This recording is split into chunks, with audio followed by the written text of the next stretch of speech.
Je peux avoir une bière, Manu. Allez, vas-y, balance ta chopette.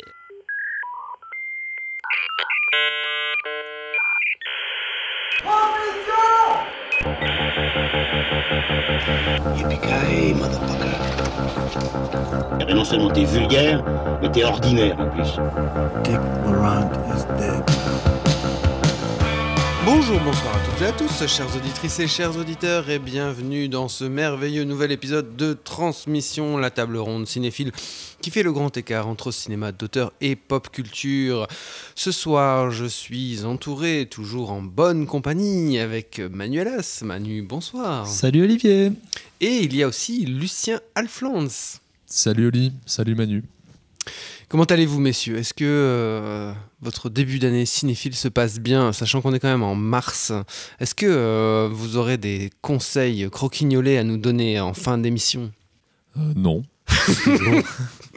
Bon, eh bien, peut-être que ça aura changé ces derniers jours, puisque pour préparer cette émission, nous allons ce soir parler, bien sûr, de Bong Joon-ho à l'occasion de la sortie de son film Mickey 17 ou Mikey 17, si on veut faire snob, mais comme on n'est pas snob à Transmission, on dira Mickey 17.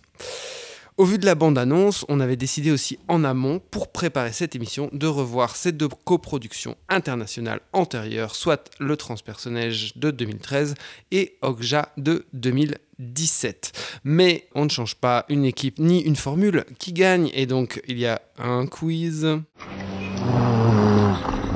Je vous conseille d'être très prudent, ils m'obéissent au doigt et à l'œil.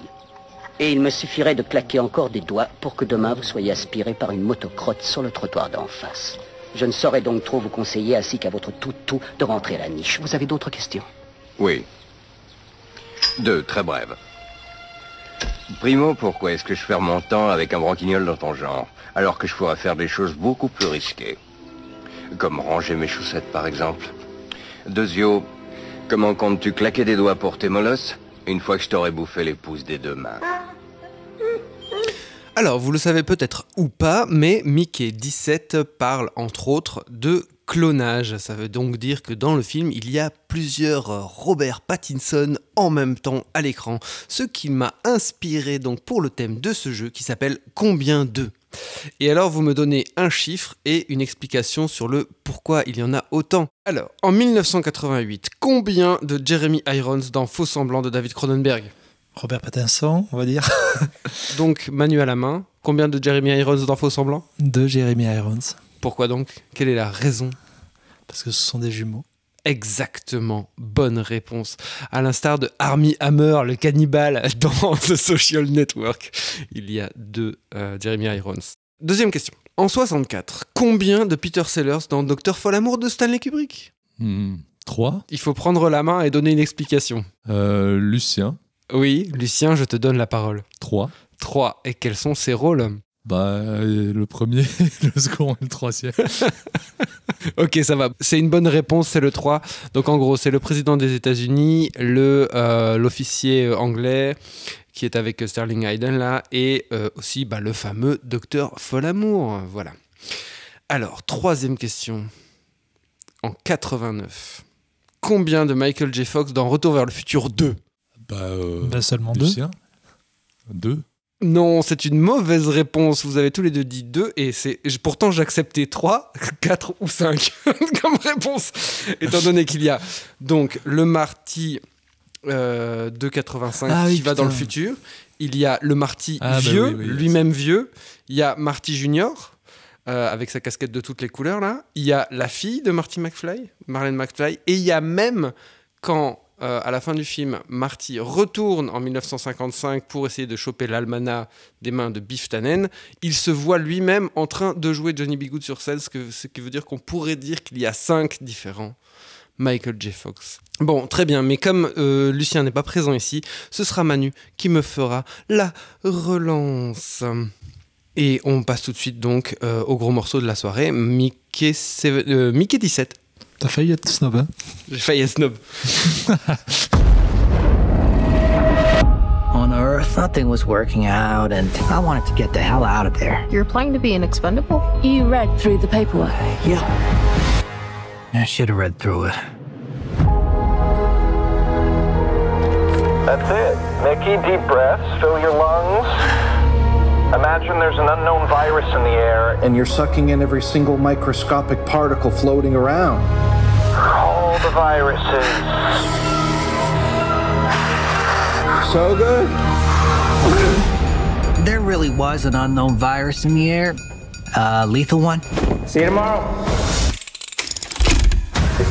Fellow pioneers, almost every single one of you will be remembered throughout history.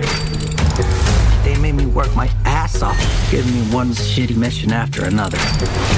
You're an expendable. You're here to be expended. Every time I died, they just printed me out again. And everyone asked, what's it feel like to die? The ship was filled with mostly dickheads. But Nasha, she's always loved me. That's when everything changed. Nous parlons donc de Bong Joon-ho, réalisateur sud-coréen né en 1969. Il a fait des études de sociologie à l'université Yonsei à Séoul avant d'entreprendre des études de cinéma à la Korean Academy of Film Arts. Il signe son premier long métrage en 2000, Barking Dog, avant son premier coup de maître, Memories of Murder en 2003, qui marque sa rencontre avec l'acteur Song Kang-ho. Le film est un grand succès et le révèle sur la scène internationale. Suivront deux autres immenses réussites, The Host en 2006 et Mother en 2009, qui font de lui l'une des deux figures majeures de ce nouvel âge d'or du cinéma sud-coréen, aux côtés de Park Chan-wook. Ensuite vient le temps de ses deux coproductions internationales, Le Transpersonnage de 2013, adapté de la bande dessinée française de Jean-Marc Rochette et Jacques Lob, suivi d'Okja en 2017. Enfin, en 2019, c'est la consécration avec Parasite qui, outre la Palme d'Or à Cannes, obtient moult récompenses à travers le monde. Et donc ça fait donc 6 ans maintenant qu'on attend ce retour de Bong Joon-ho. Tout à fait, ça fait 6 ans. Ce nouveau film Mickey 17 est l'adaptation du roman Mickey 7 d'Edward Ashton, qui est aussi crédité au scénario à côté de Bong lui-même. A noter que Bong Joon-ho a toujours été co-scénariste de ses films, à l'exception du premier où il officiait seul. Le film raconte l'histoire de Mickey Barnes, c'est Robert Pattinson, qui suite à des problèmes sur Terre devient un expendable, un remplaçable, et il part pour une mission intergalactique à bord d'un vaisseau chargé d'explorer une autre planète. Comme on le clone tout le temps, il part faire les missions les plus dangereuses et on le réimprime à l'infini. À bord du vaisseau, une idylle le lie à Nasha, Naomi Aki, une jeune femme officier. A noter aussi que ce plan de colonisation est mené par un couple mégalomane formé par Mark Ruffalo et Toni Collette. Le film est éclairé par Darius Khondji qui avait déjà collaboré avec Bong sur Okja et il a été présenté en ouverture de la dernière Berlinale. Donc Lucien, tu n'as pas fait de relance et en plus tu as vu ce film il y a quelques jours alors que Manu et moi l'avons découvert aujourd'hui. Alors je te laisse la parole, toi qui as l'esprit le plus reposé. Oh, je suis pas certain de ça, parce que de l'avoir vu récemment, ça vous laisse peut-être encore la chance d'en avoir quelques souvenirs. Moi, j'ai déjà eu l'occasion d'oublier un peu le film. Non, mais blague à part, je pense que c'est d'assez loin. Ça fait longtemps que j'ai plus vu Barking Dogs, mais pour moi, c'est d'assez loin son moins beau film. Je sais pas par quoi commencer, si ce n'est peut-être par le plus frappant, c'est un vrai manque de tenue au niveau de la narration, au niveau du développement des personnages et puis même au niveau des sillons empruntés par le scénario. Je connais pas l'auteur de Mickey, du livre originel. Je connais pas son travail en tant que scénariste. Je me dis qu'il y a peut-être eu des conflits d'intérêts entre l'auteur de l'œuvre originale et puis quelqu'un qui voulait peut-être l'amener ailleurs. Et je crois pas qu'il soit crédité. Non, je pense qu'il est uniquement signé par Bong Joon-ho. Hein. Je trouve que c'est juste un crédit pour être l'auteur du roman original. Bah, quoi qu'il en soit, c'est peut-être ces deux moins bons films sont. C'est vrai que j'avais cette idée-là en tête, que ces deux moins bons films seraient les films qu'il aurait scénarisés tout seul. Alors on sait que tous les grands metteurs en scène scénarisent un peu d'une manière ou d'une autre, ne serait-ce que par leur découpage, on va dire. Mais oui, il y a un vrai manquement de ce côté-là. Quel est le problème selon toi, pour rentrer un peu dans ce nœud-là ? Je pense déjà qu'il y a un vrai problème de traitement par rapport à son sujet. Pour en prendre un, parce que je pense qu'il y en a plusieurs, j'ai l'impression que le film a fort tendance à se disperser dans tout un tas de sillons scénaristiques qu'il emprunte, mais au fond desquels il ne va pas. Je pense que le film se perd un peu dans toute l'intimité des personnages et dans sa volonté d'être plus discursif d'un point de vue politique.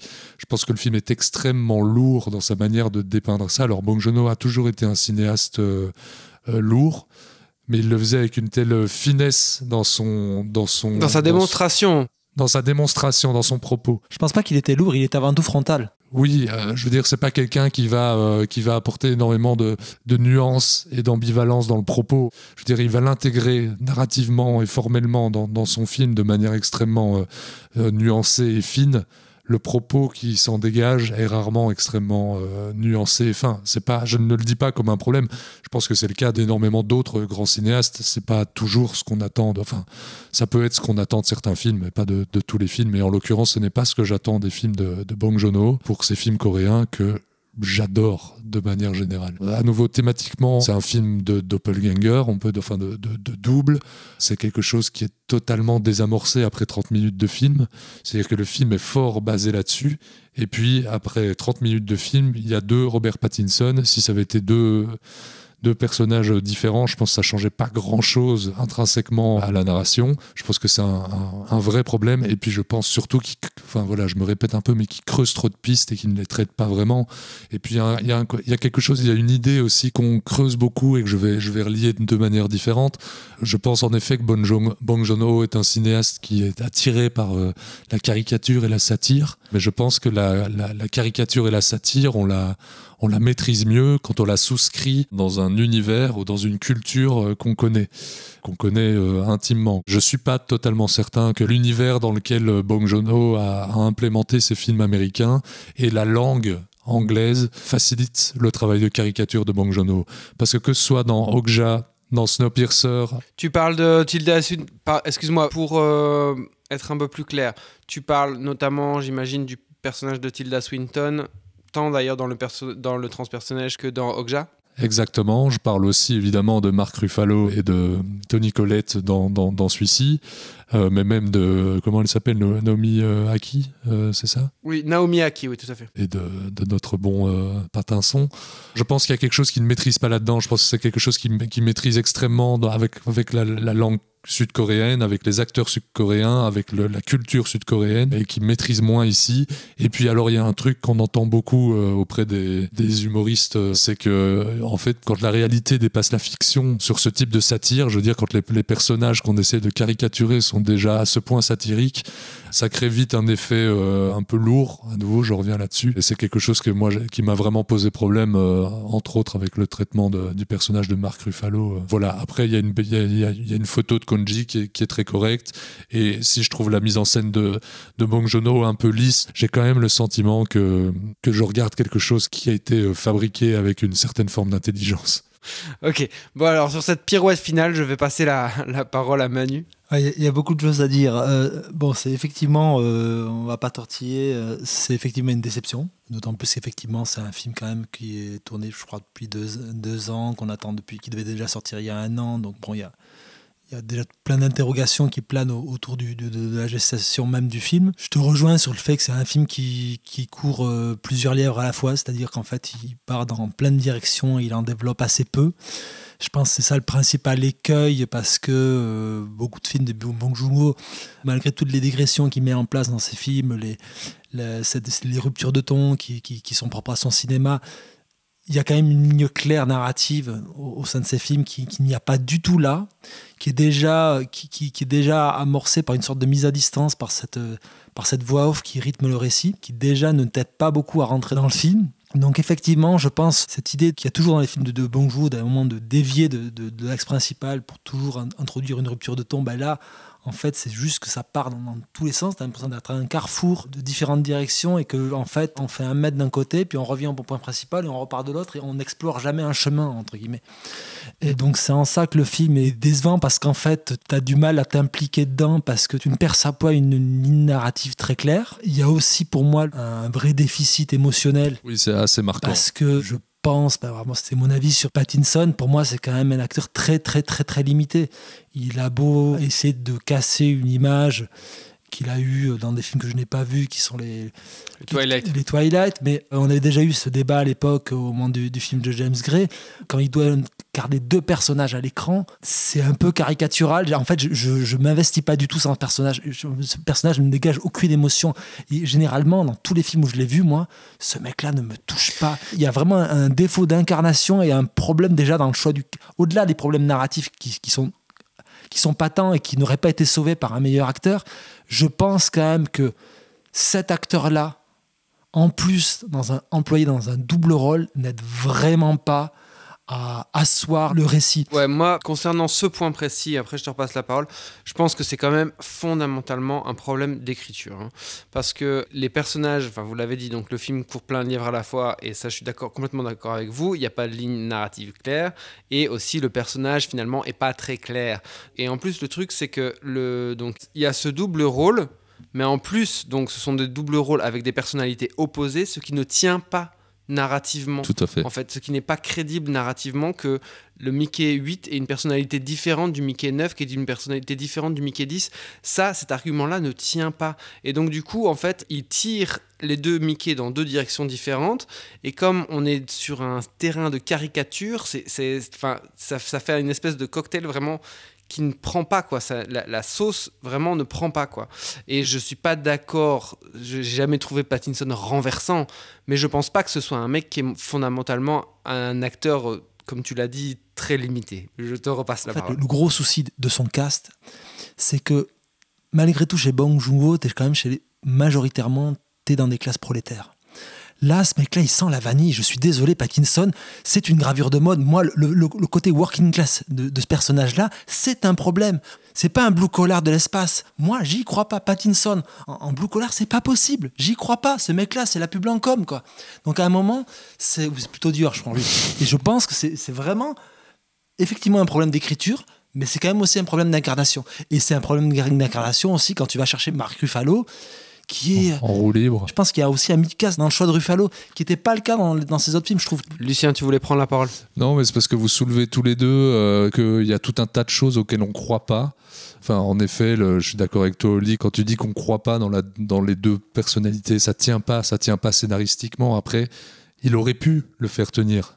Enfin, il aurait pu travailler les choses autrement pour que, si pour lui c'était important de traiter ces 2 personnalités dans ces 2 personnages-là, il aurait pu travailler ça. Je suis d'accord avec Oli quand tu dis, moi je suis pas sûr que ce soit un problème de cast à proprement parler, mais un problème de construction de personnages, que ce soit pour Ruffalo comme pour Pattinson. Je pense que plus qu'un problème de production, c'est vraiment un problème de positionnement par rapport à son sujet et par rapport à ses personnages. Manu, tu voulais poursuivre? Après, sur l'aspect de satire politique, qui est littéralement un pied dans l'eau, je veux dire, et qui a toujours été présent chez Bong Joon-ho dans une certaine mesure. C'est là où je veux dire le côté satire politique. Oui, mais c'est là où je suis pas d'accord par rapport à ce que disait Lucien. Je suis pas d'accord dans le côté lourd, en fait. C'est juste un cinéma frontal. Ça ne prend pas de gants vis-à-vis des rapports de force. Entre guillemets, le transpersonnage, ce n'est que ça. Oui, Parasite aussi, oui, bien sûr. Et on va se défier autant, entre guillemets, du syndicaliste qui serait incarné par John Hurt dans un personnage, que du patron qui est incarné par Ed Harris, et comment ils peuvent être complémentaires et trahir, entre guillemets, l'intérêt commun au bénéfice du système. Ça, t'as tout à fait Donc raison. ça, pour moi, il y avait une vraie acuité. Là, je ne vois pas la pertinence politique de son propos dans la manière dont il dépeint ce couple incarné par Toni Collette et Mark Ruffalo. Lucien? En effet, dans tous ces films, tous ces grands films en tout cas, Memories of Murder, The Host, Mother, Parasite, et puis même Snowpiercer, Okja, c'est exactement ce que tu dis là-dessus, hein, Manu, je suis tout à fait d'accord avec toi. Je disais pas ça sous forme péjorative, hein. Je dis juste qu'ici, il tente de faire la même chose dans un écrin filmique, je veux dire, qui tient beaucoup moins bien, et par conséquent, comment t'as dit cette démonstration implacable. Voilà, j'allais dire, cette démonstration implacable, ça devient un peu, ça devient lourdingue. Là où c'était juste évident et puissant, mais tout en étant simple, sans être simpliste.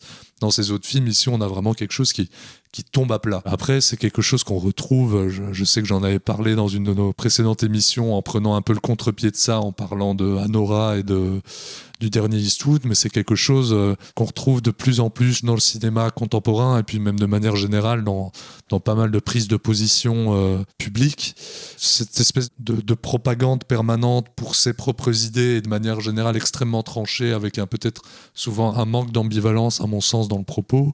Le cinéma répond à tout un tas de faits sociétaux qui doivent générer un peu cette envie-là chez les cinéastes d'être extrêmement frontaux et très arrêtés comme ça dans les propos qu'ils développent dans leurs films. Moi, c'est un truc qui a un peu tendance à me laisser de côté. Oui, mais dans le cas de Bong Joon-ho, ça a toujours été présent dans son cinéma, donc pour moi, c'est pas ça a toujours été bien fait. Là, c'est plus le cas. C'est pas un truc qui est pour moi efficient dans le cas de Bong Joon-ho. En fait, pour revenir sur un de ses films, sur un premier film américain, sur ce personnage, il y avait une ligne narrative très claire. On remonte le train. Gauche-droite. Voilà, gauche-droite et gauche-droite dans le sens lutte des classes aussi. mais il y avait une évidence narrative. Le parcours du héros, du personnage, il était vraiment incarné. Il y avait déjà une logique de prendre le Capitaine America de l'époque, qui n'était pas le Capitaine America des Marvel suivants, qui était Joe Johnson. De Joe Johnson, qui incarnait une certaine idée de l'Amérique. Il y avait vraiment une bonne idée de cast. Je pense aussi à un comédien malgré tout intéressant qui est Chris Evans quand il se donne la peine d'aller dans ce type de projet-là. Et l'écriture de son personnage, avec des vraies nuances. Là tu as Pattinson le niais et Pattinson le bourrin. Et il le joue réellement comme ça sur une note. Franchement, c'est ça le problème. Tu vis le film totalement détaché du personnage. Alors que même, malgré tout, certains enjeux vis-à-vis de la mise à mort répétée de ce personnage-là, la manière dont on expérimente des trucs sur son corps, etc. Ce côté, effectivement, blue collar, ce mec qui a un corps vraiment à donner à la machine, au système, en fait, est complètement mis à distance de ça. À un moment, en fait, je me suis posé la question de tiens, c'est ça en fait le thème du film. C'est parce que plusieurs fois dans le film, des personnages secondaires demandent à Mickey alors ça fait quoi de mourir, qu'est-ce que ça fait, machin. Et ça revient vraiment fréquemment dans le film. Et je me suis dit tiens, c'est là que se cache le cœur du film. Mais en fait, pas du tout, quoi. je suis toujours à chercher le cœur de ce film. Mais pour y revenir un peu plus, de manière un peu plus, on va dire, précise, un peu moins méta, Bong Joon-ho, ça a toujours été l'as des changements de ton. Ce qui était incroyable dans Memories of Murder, c'était que c'était un polar quand même assez désespéré, avec des éclats de comédie qui s'intégraient hyper bien au reste du récit. The Host, c'est à la fois un mélodrame, un film de monstre, et avec des éclats de comédie aussi. Enfin, c'est quelqu'un qui a toujours marié ça d'une manière extrêmement habile. Et ici, on est sur une espèce de farce qui est quand même assez proche de ce qu'on a pu voir dans Okja à certains moments, notamment je pense aux scènes avec Jake Gyllenhaal notamment. Et finalement, ça reste un peu dans ce ton-là, qui n'est pas le truc en effet qui maîtrise le mieux. Et en tout cas, le film paraît extrêmement hétérogène. J'ai même l'impression au milieu qu'on est dans une espèce de vaudeville un peu, là, quand les deux Mickey arrivent de nouveau dans le vaisseau spatial et qu'ils se, entre guillemets, partagent leurs amoureuses ou leurs amourettes ou que sais-je. À un moment, le film rentre dans une espèce de régime de vaudeville qui n'est pas vraiment très heureux, je trouve. Et il y a un autre gros écueil que je trouve au film, c'est que je le trouve vraiment étriqué, en fait. J'ai l'impression que dans ce vaisseau spatial, il y a 10 panneaux de décor qu'on voit tout le temps. Oui, tout à fait. Je trouve, tu t'as dit la photo de Konji et je sais plus ce que t'as dit, correct ou ok, ou je sais plus ce que t'as dit, mais moi je trouve que le film est pas inspiré visuellement. D'habitude, chez Bong Joon-ho, il y a toujours une ampleur. Les films de Bong Joon-ho, c'est chaque fois un peu des films mondes. Ici, on est un peu au théâtre ce soir, quoi. Je suis désolé, mais le cœur du film, vraiment, les 10 panneaux de décor, la chambre, l'endroit où les vaisseaux arrivent, ces 2 escaliers, enfin, je trouve que c'est vraiment peu, je trouvais. C'est pas inspiré. Visuellement, j'ai trouvé le film pas inspiré du tout. Il y a un vrai problème d'échelle. Enfin, je sais pas si c'est un problème d'échelle, mais même dans les monstres, que ce soit les monstres, que ce soit la planète, que ce soit le vaisseau, toute l'esthétique en général du film, j'ai trouvé vraiment que ça tirait à la ligne, quoi. Et ça, j'ai trouvé ça vraiment dommageable à minima. Déjà, on s'attache pas au personnage pour toutes les raisons qu'on a citées plus tôt, mais j'ai vraiment, moi, senti entre autres, dès qu'il sort du vaisseau, il y a plusieurs moments, que ce soit au tout début du film ou plutôt sur la fin, vraiment, comme je dis, un problème d'échelle. C'est-à-dire qu'à un moment, ils sortent du vaisseau, on comprend qu'ils doivent sauter un pas et que ça a l'air d'être un peu questionnant pour eux, qu'il y a quand même un petit bond à faire. Et c'est quelque chose qu'on ressent pas du tout à l'image. Donc déjà qu'on a du mal à s'attacher à ces personnages, mais en plus, le côté un peu roller coaster qu'on peut avoir devant ce genre de film au cinéma, il est totalement absent. D'autant plus que Mickey 17 se frotte quand même plus ou moins volontairement, je pense, à des très très grands films. Moi, j'ai quand même eu du mal à ne pas penser à Starship Troopers, voire à Nausicaa ou à des films comme ça. Ça joue pas en la faveur du film de Bong Joon-ho, quoi. Et alors, moi, je voulais revenir parce que Manu parlait pas mal du personnage de Chris Evans dans Snowpiercer. Alors moi, je pense pas que ce soit un très grand acteur, même si en effet, je pense qu'il est assez justement casté pour toutes les raisons que disait Manu, mais c'est pas... Il a un vrai arc narratif. Voilà, il a un vrai arc narratif et tous les personnages de Snowpiercer ont un vrai arc narratif. Et puis, chaque personnage représente une facette de la société qui permet d'explorer différentes perspectives et tout ça, c'est intégré dans une mise en scène. Tu parlais de cette échelle sociale horizontale, mais tout ça est intégré dans une mise en scène qui est extrêmement dynamique, beaucoup évidemment de gauche à droite, beaucoup plus oppressant, beaucoup plus immersif que c'est le cas dans Mickey 17. Et je pense que ça joue, quand tu es un peu pan dans ta gueule comme ça au niveau de ton propos, avoir une dynamique comme ça, un truc qui te permet peut-être un peu moins de prendre du recul par rapport à ce qui est en train de t'être raconté, d'être plus à nouveau dans l'action et dans l'immersion. Ça joue en la faveur d'un film comme Snowpiercer ou comme plus ou moins tous les autres films de Bong Joon-ho, et ça joue en la grande défaveur d'un film comme... Mikey 17. Après, en plus, il y a l'aspect blockbuster, donc tu as d'une certaine manière, j'ai envie de dire peut-être des attentes d'action et dans le transpersonnage. Même dans Okja. Dans Okja, tu as des pures séquences d'action. Par exemple, le transpersonnage en termes de pur film d'action, parce que c'est vraiment le vrai film d'action de sa film américaine. De sa film tout court. Oui, de sa film tout court. Ouais, bon, après, il y a Zios.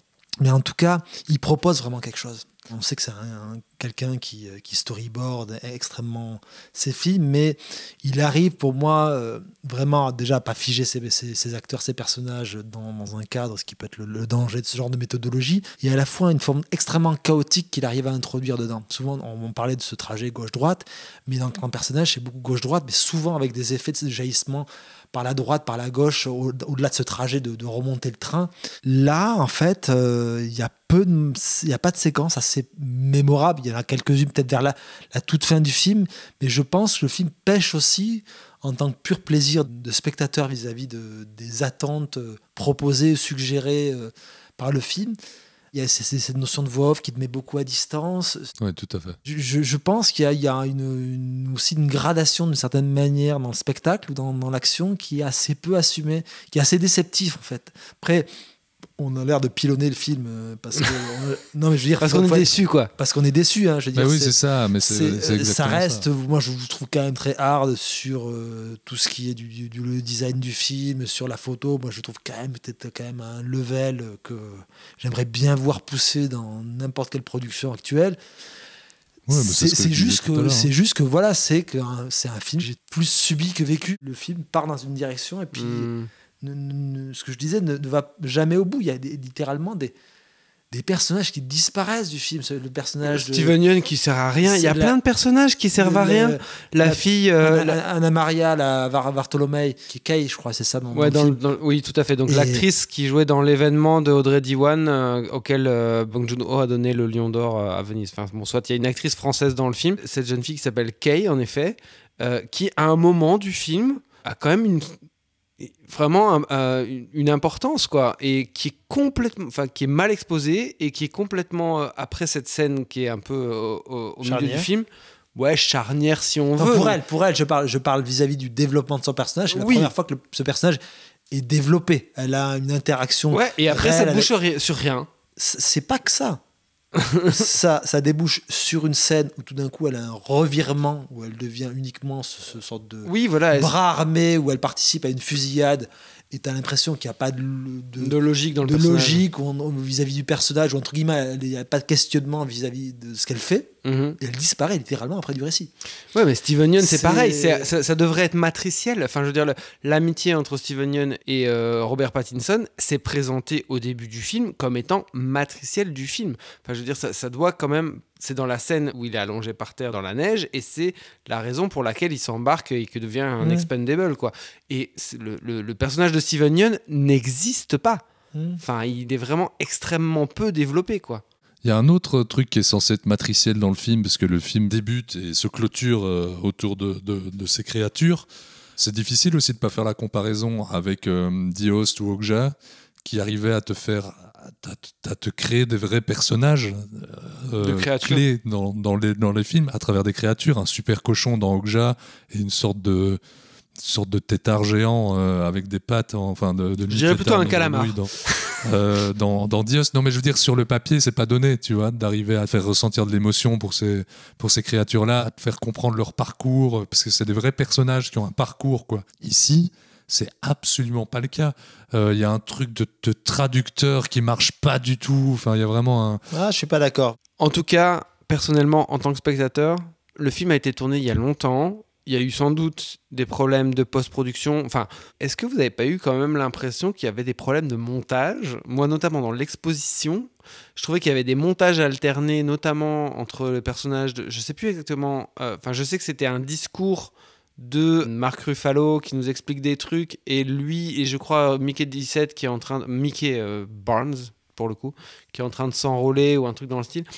Je trouvais que dans toute cette exposition, ça puait un peu le truc genre « Ah, ce qu'on avait voulu faire, ça n'a pas marché, donc on va essayer de rattraper au montage en faisant une voix off, faire un montage alterné. » Si, tout à fait. Je pense qu'il y avait comme on l'a déjà bien développé ici, je pense qu'il y avait un vrai problème scénaristique de base.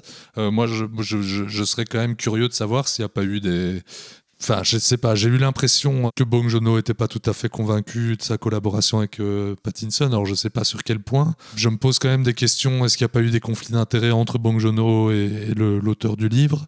Je pointerais plus directement un studio qui visiblement quand même a gardé le film dans le frigo pendant très longtemps. Au-delà du fait qu'effectivement on est dans une industrie qui prend zéro risque et qui sait plus du tout vendre les films. Je veux dire, la manière de le vendre dans le côté très ludique, Edge of Tomorrow, etc. La manière dont Hollywood ne sait plus du tout vendre ce genre de projet singulier malgré tout, avec tous les défauts qu'on a pu lister sur ce film-là, c'est malgré tout un film d'auteur, c'est un film de Bong Joon-ho. Et donc à un moment, cette incapacité du cinéma américain à savoir vendre, entre guillemets, autre chose que des IP, que des licences, et de ne pas savoir travailler les films pour quand même un peu amener le spectateur sur un autre terrain d'attente, c'est un des problèmes. Très bien. Écoutez, messieurs, on a été quand même assez long. Je pense qu'on va s'arrêter là pour Mickey 17. J'ai encore failli être snob. Et on va passer... T'es français, hein. Ah, tu m'as vendu. Tu sais que pour les Français, j'ai l'accent belge. Hein. Tu sais aussi que je suis français. Ah oui, mais toi, ça s'entend à 3 km à la ronde. Écoute, pourrieux, pour moi, tu n'es qu'une merde de chien qui s'étale sur un trottoir. Et tu sais ce qu'on fait d'une merde de ce genre ? On peut l'enlever soigneusement avec une pelle, on peut laisser la pluie et le vent la balayer, ou bien on peut l'écraser.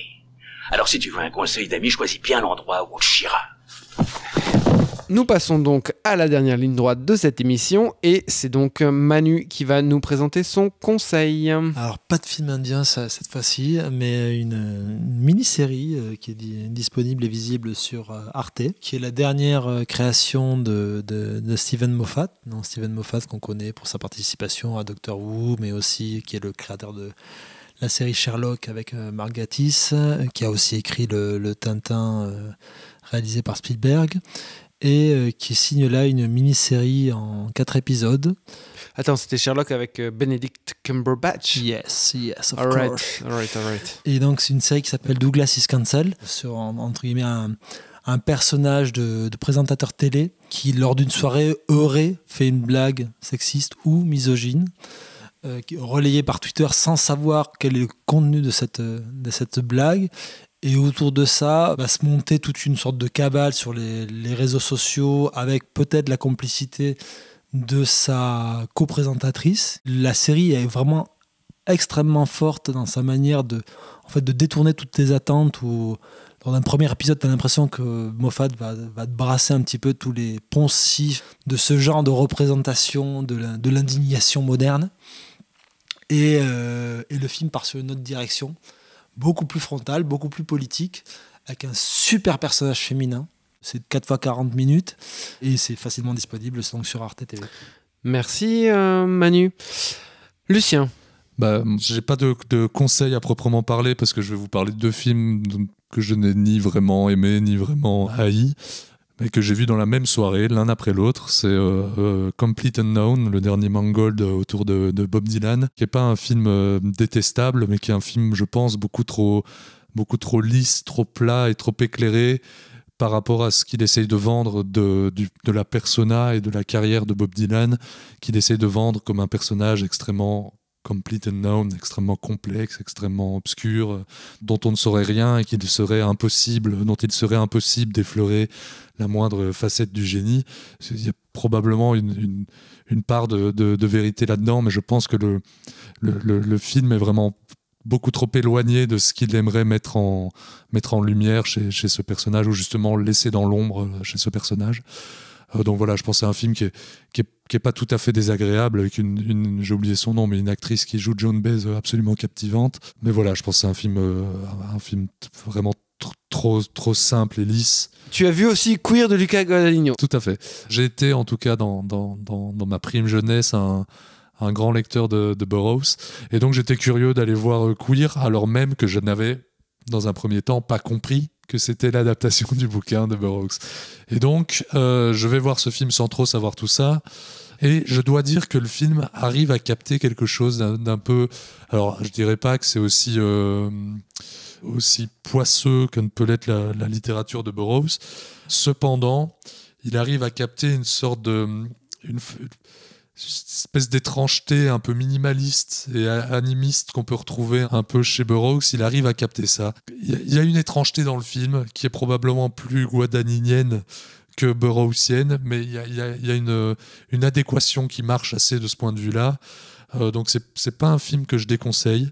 C'est pas un film que j'adore, mais il y a un traitement du rendu de l'image, il y a un traitement de la musique, il y a une direction des acteurs, il y a une manière de remplir les plans et puis de les vider tout à coup comme ça qui apporte une forme d'étrangeté au film. Il y a quelques belles idées de trip. C'est un film devant lequel j'ai regardé plusieurs fois ma montre, parce que c'est aussi encore un film qui fait 2h30, on se demande un peu pourquoi. C'est un film qui est peut-être encore trop lisse par rapport à ce qu'a pu écrire Burroughs, mais il y a une étrangeté qui m'a intéressé. Eh ben tu vois, tu me donnes envie là. Merci beaucoup Lucien, merci beaucoup Manu, et on se retrouve très bientôt. Merci de nous avoir suivis. Transmission, donc transmissionlepodcast.com. Nous sommes encore actifs sur certains réseaux sociaux. On n'a pas encore complètement boycotté. On ne sait pas comment faire autrement pour nous faire connaître sinon. Mais donc nous sommes sur YouTube, nous sommes sur Facebook, nous sommes sur Instagram, sur toutes les applis de podcast, enfin en tout cas pas mal, Spotify, Deezer, Apple Podcast, etc. Vous pouvez aller sur notre site, tout est répertorié. Merci de nous avoir suivis, chères auditrices, chers auditeurs, et à très bientôt.